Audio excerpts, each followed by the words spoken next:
J'espère que vous allez toutes et tous bien aujourd'hui. Moi, ça va super. Dans cette vidéo, on va essayer de répondre à la fameuse question que tout le monde se pose. Est-ce que les femmes sont véritablement attirées par les bad boys? Et si tel est le cas, pourquoi? Fameuse question s'il en est, n'est-ce pas? Alors, je vais vous donner mon point de vue comme d'habitude et j'espère que cela vous aidera, que cela vous éclairera. N'hésitez pas à me donner votre avis, n'hésitez pas à liker, à commenter la vidéo et à vous abonner si elle vous a plu. Si vous avez besoin d'un petit conseil, surtout vous pouvez me joindre un mail ou m'envoyer un message par Instagram. Il suffit de me raconter votre histoire et de changer votre prénom et j'en ferai une vidéo avec grand plaisir. Je vous aiderai du mieux que je peux, bien sûr. Donc, on va pouvoir commencer. Cette idée fameuse que les femmes seraient attirées par les bad boys, je crois en préambule qu'elles souffrent d'une fausse vision des choses ou d'une idée très préconçue. Surtout, vous savez, à l'ère de YouTube, des réseaux sociaux et de tous ces red pills où les hommes parlent entre eux et se donnent des conseils qui sont souvent très inopérants selon moi, il y a un conseil qui a émergé de façon extraordinaire sur les réseaux sociaux, si vous suivez un petit peu tout ce qui se fait. Alors en anglais, c'est une expression qui signifie que si vous traitez une femme de manière inconvenante, vous aurez davantage de chances qu'elle s'accroche à vous, qu'elle tombe amoureuse de vous. L'expression anglaise qui est associée, c'est treat them mean, keep them keen. En gros, si vous êtes un homme, vous avez tout intérêt à ce que vous mettiez des heures et des heures à répondre au téléphone ou à répondre au message d'une femme. Vous avez tout intérêt à flirter avec tout un tas de femmes pendant que votre copine vous regarde. Vous avez tout intérêt à ne pas vouloir mettre de titre à la relation, à ne pas vouloir la labelliser. Et comme ça, elle sera tout à fait dévouée à vous, accrochée, amoureuse. Le problème avec cette tactique, qui est un jeu, hein, évidemment, ça s'appelle jouer un jeu, jouer un rôle. Le problème, selon moi, c'est que vous mettez tout en œuvre, vous mettez tous les paramètres, en tant qu'homme si vous faites cela, pour filtrer les femmes qui sont saines. Parce que se passe-t-il en adoptant cette technique? Qui est-ce que vous allez attirer fondamentalement? Une femme qui est potentiellement chaotique. Et je ne dis pas ça d'une manière péjorative, vraiment pas. Parce que comme je vous l'ai dit sur cette chaîne, moi je ne juge personne, je suis là pour aider. Voilà. Donc, une femme, si on rationalise les choses, qui a une grande estime d'elle-même, une femme qui a un immense respect pour elle-même, une femme qui a confiance en elle, n'acceptera pas un traitement pauvre de la part d'un homme. Une femme avec une haute estime n'acceptera pas de se faire traiter de manière peu convenable. Elle dira certainement, écoute, toi qui mets des heures et des heures à me répondre, ou des jours, toi qui flirtes avec d'autres femmes, je vois que tu as des problèmes irrésolus à régler et je ne peux pas rester dans cette relation. Donc, je vais prendre la distance qui s'impose et je vais aller rencontrer quelqu'un qui me mérite, que je mérite et avec qui je pourrais bâtir une relation saine. Mais une femme qui n'a pas des standards qui sont élevés, d'accord? Une femme qui a de très faibles standards pour elle, une femme qui a une faible estime, peu confiance en elle, elle n'est pas habituée à recevoir de bons traitements. Cette femme-là, elle pense peut-être qu'elle ne mérite pas de recevoir le traitement digne d'une princesse ou d'une reine. Elle pense qu'elle mérite le minimum parce que c'est ce qu'elle a internalisé en elle-même.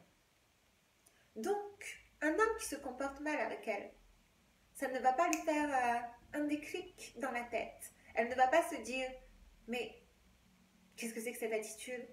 Enfin, je peux trouver nettement mieux. » Non, elle va rester. Elle va rester, oui, elle va s'accrocher, elle va peut-être tomber amoureuse parce que c'est tout ce qu'elle croit qu'elle est digne de recevoir. Et le jour, et je peux vous le garantir, s'il y a des hommes qui regardent mes vidéos, le jour où vous cesserez d'adopter cette tactique, Le jour où vous déciderez tout d'un coup de vouloir avoir une relation stable et saine avec cette femme, c'est elle qui induira le chaos dans la relation, parce qu'elle n'est pas habituée à cela. Donc c'est une très très mauvaise idée de jouer un jeu. En général, mais surtout celui-là, vous amènera avec des résultats qui sont très négatifs pour votre vie amoureuse. Et en tant que femme, je peux vous garantir que les femmes qui sont attirées par les bad boys sont celles qui n'ont pas entamé un travail d'introspection sur elles, sont celles qui n'ont pas guéri leur traumatisme. Et encore une fois, je ne dis pas cela d'une manière condescendante parce que j'ai été là pendant de très très nombreuses années. Je vous rassure. Et que jusqu'à ce qu'on n'ait pas une pleine conscience de soi, qu'on ne soit pas dans le déni, on attirera toujours le même type d'homme. Est-ce que vous vous êtes déjà posé la question de savoir pourquoi est-ce que j'attire toujours le même type? Ou pourquoi est-ce que le même type est attiré par moi? Souvent, ça n'a rien à voir avec ces hommes, ça a tout à voir avec vous-même, avec votre conception des choses. Alors moi, en analysant bien, je n'ai pas vraiment de type. Si vous regardez tous les hommes que j'ai fréquentés, il n'y en a pas un qui se ressemble véritablement, mais c'est plutôt quelque chose de plus, je dirais, qui a trait avec une certaine aura, vous voyez, une confiance. Mais je suis aussi convaincue que cela a tout à voir avec l'enfance, évidemment, et avec la relation que l'on a nouée avec nos parents, surtout en tant que femme, avec son père. Si vous êtes une femme qui avait une relation conflictuelle avec votre père, soit parce qu'il n'était pas présent, vous ne l'avez pas connu, ou alors il était présent physiquement, mais émotionnellement distant, c'est-à-dire qu'il ne vous a jamais témoigné d'affection, il ne vous a jamais dit qu'il vous aimait, il ne vous a jamais dit qu'il était fier de vous. Ou pire encore, si vous avez connu votre père et qu'il était du style abusif, qu'il a abusé de votre maman, que vous avez été témoin de ces scènes, qu'il insultait, qu'il était sous l'emprise de substances, qu'il frappait, qu'il était violent, c'est ce que vous êtes encline à tolérer dorénavant dans vos relations amoureuses, parce que vous n'avez pas eu d'exemple sain, parce que vous n'avez jamais su ce qu'était le véritable amour. Donc, évidemment, il faut être très clairvoyante sur ce sujet-là. Et on va s'entendre aussi sur la définition de bad boy ou mauvais garçon, d'accord? Ou F-boy. Je pense que la meilleure définition, une définition claire qui ne souffre pas de doute, c'est que ce genre, ce type d'homme-là, ce qui les caractérise tous, c'est qu'ils sont émotionnellement indisponibles. Tandis qu'un bon garçon, un garçon gentil, un homme bien, ce qui va le caractériser en première instance, c'est la clarté avec laquelle il date avec intention et avec des intentions positives à votre endroit. C'est-à-dire que cet homme-là ne vous laisse pas dans le flou. Cet homme-là, vous savez depuis le début qu'il veut quelque chose de sérieux avec vous. D'accord? Bon, si vous êtes le genre de femme à avoir eu une enfance où vos parents n'avaient pas une relation la plus paisible qui soit, si vous n'avez pas connu votre père ou si vous n'avez pas les meilleures relations avec lui, ce qui va se passer souvent, c'est que vous avez développé un style d'attachement anxieux. Donc, la vidéo arrive, hein, rassurez-vous.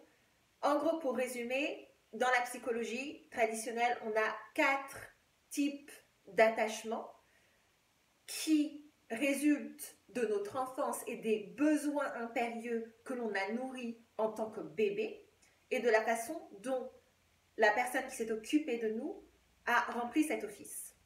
Donc, si votre père était distant, vraisemblablement, vous avez adopté un attachement de type anxieux, ce qui signifie que vous avez une peur profonde d'être rejeté.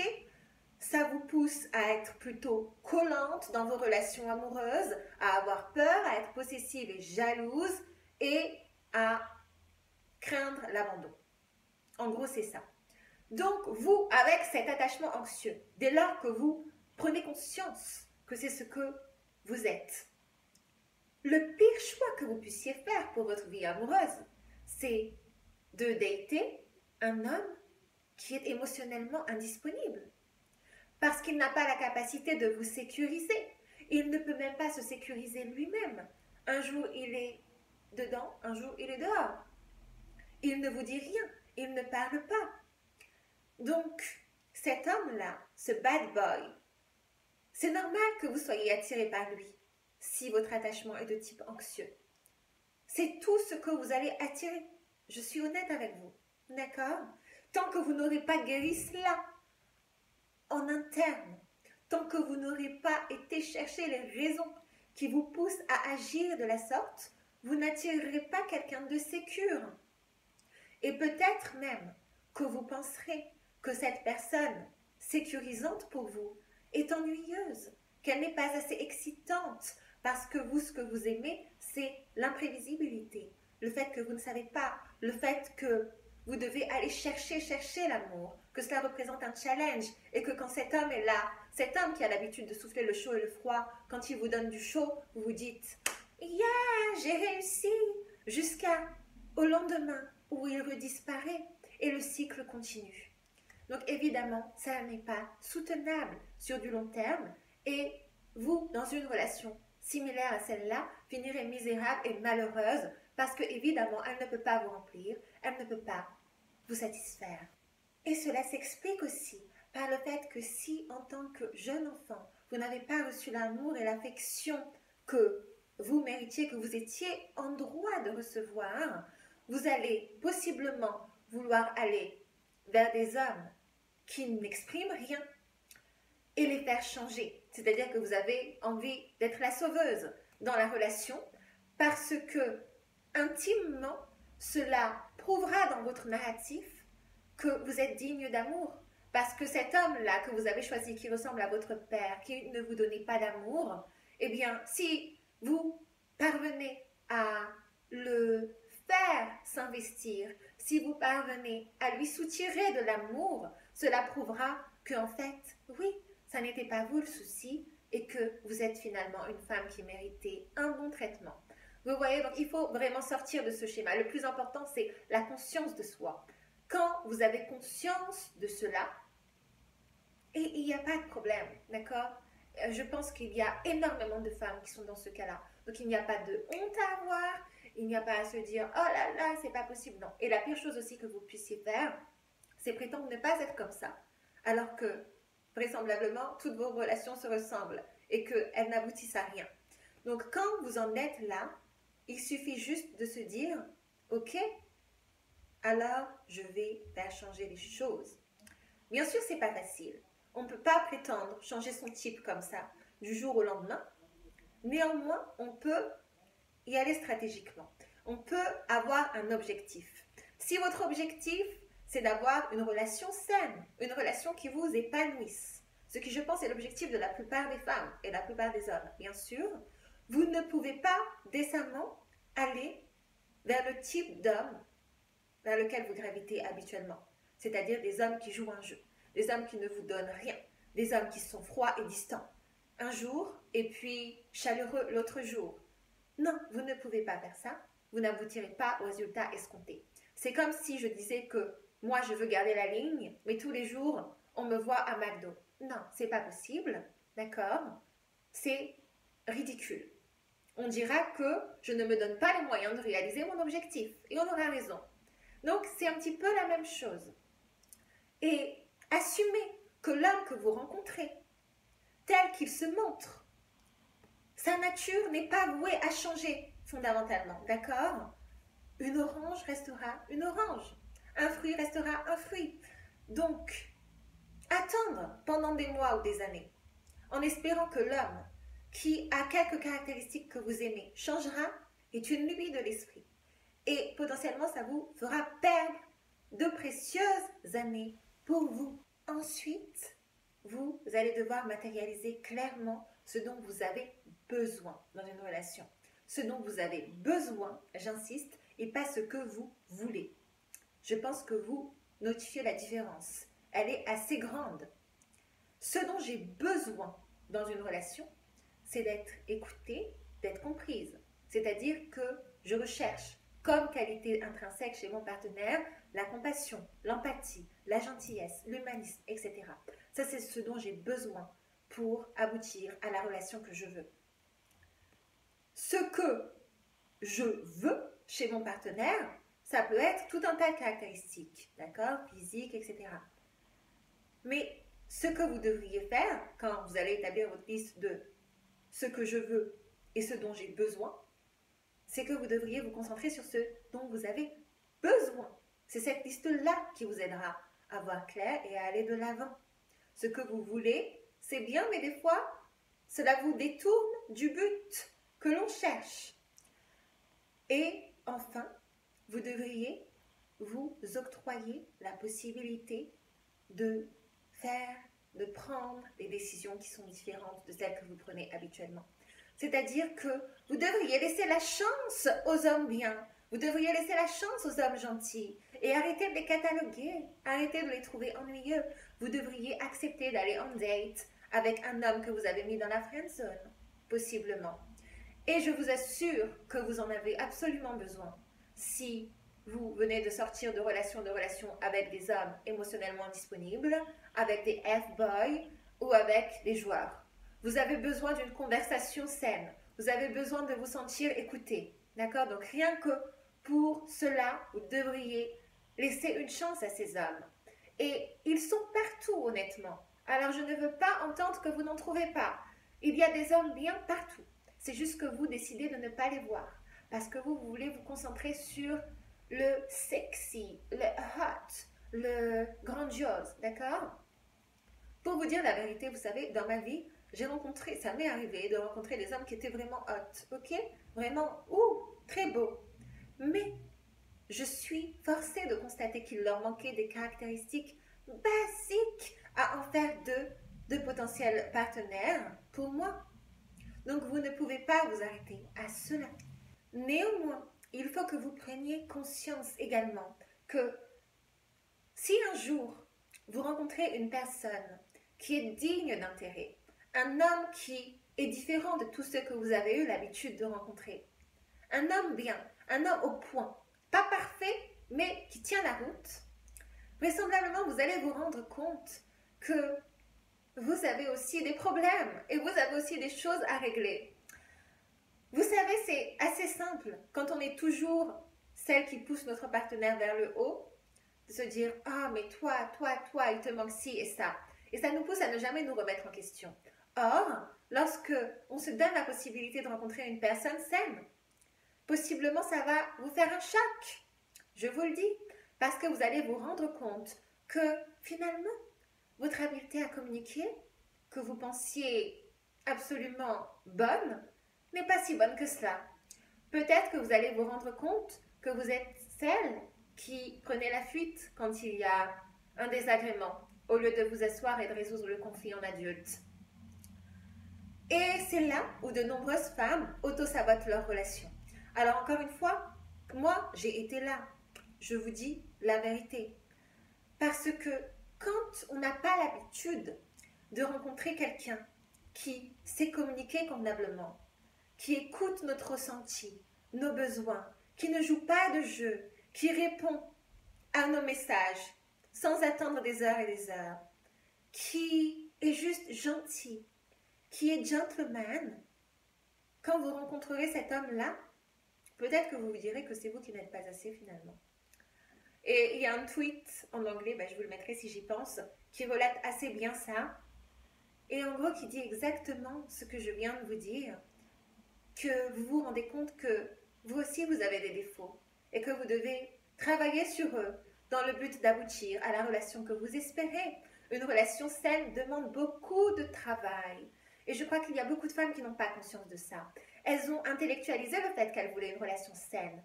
Mais est-ce qu'elles ont vraiment conscience de ce que cela requiert comme investissement de tous les jours, comme conscience de soi, comme honnêteté envers soi-même, comme habileté à communiquer de la manière la plus sereine possible. Quand on n'a pas l'habitude de le faire, c'est compliqué au début. Alors, vous savez, moi, j'étais dans une relation il n'y a pas très longtemps, où l'homme était vraiment très bien. Il n'était pas parfait, ok, mais il était vraiment bien. Il était top. C'est-à-dire qu'il communiquait parfaitement, il faisait des choses pour moi, il était très romantique, il avait un bon travail, il était intelligent, il, euh, il avait tous les fondements de ce que je recherchais.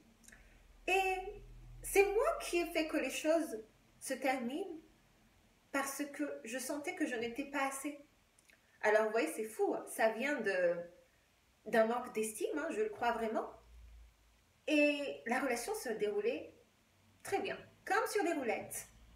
Et tout d'un coup, je me suis mise à lui dire non, mais écoute, je crois qu'on va devoir s'arrêter, toi et moi. Et il me dit mais je comprends pas, qu'est-ce qui t'arrive? Et je lui ai dit mais je crois que en fait tu es trop bien pour moi. Je lui ai dit ça. Il m'a dit mais t'es complètement folle. Pourquoi est-ce que tu me dis ça? Pourquoi est-ce que tu tentes de me faire perdre l'intérêt que j'ai pour toi? Ça n'a pas de sens. Enfin, tout se passe très bien entre nous. Pourquoi est-ce que tu me dis ça? Pourquoi est-ce que cela vient subitement? Et vraiment, je ne me sentais pas bien. J'avais l'impression que cet homme était trop bien.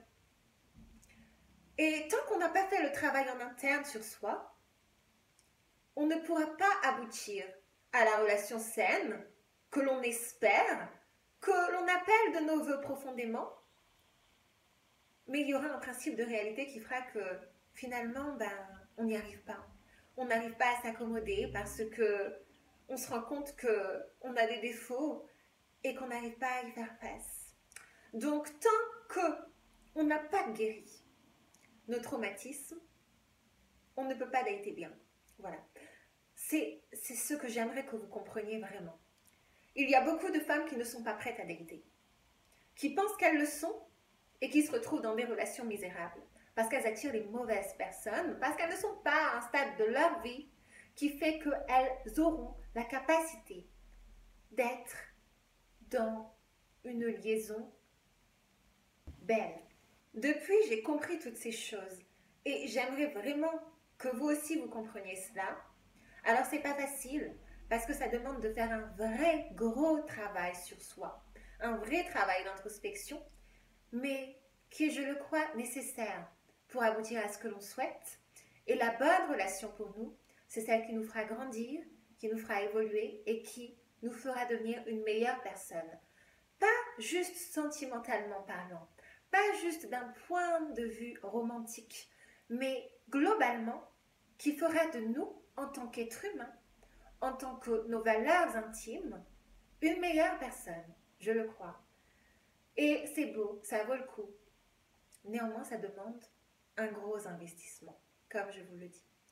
Donc, est-ce que les femmes aiment les bad boys?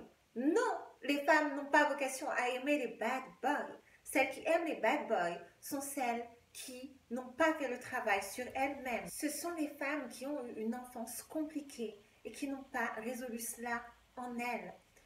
Par conséquent, que vous soyez un homme ou une femme, vous n'avez absolument aucun intérêt à vouloir jouer un jeu. Cela n'aboutira pas sur une bonne relation. Cela aboutira sur le fait de porter un masque, d'être tout le temps dans la stratégie, d'être tout le temps dans le calcul. Et ça, c'est juste l'antithèse d'une relation épanouie, apaisée, qui vous apporte de la paix, du bonheur, du calme. Donc ça n'est pas de l'amour, d'accord? Et ça, c'est à vous de le matérialiser pour vous-même. Une femme qui est saine, c'est très très simple de la reconnaître. Elle veut un homme gentil. Elle veut un homme qui soit présent, qui soit émotionnellement là, qui puisse lui dire ce qu'il ressent pour elle, qui soit romantique.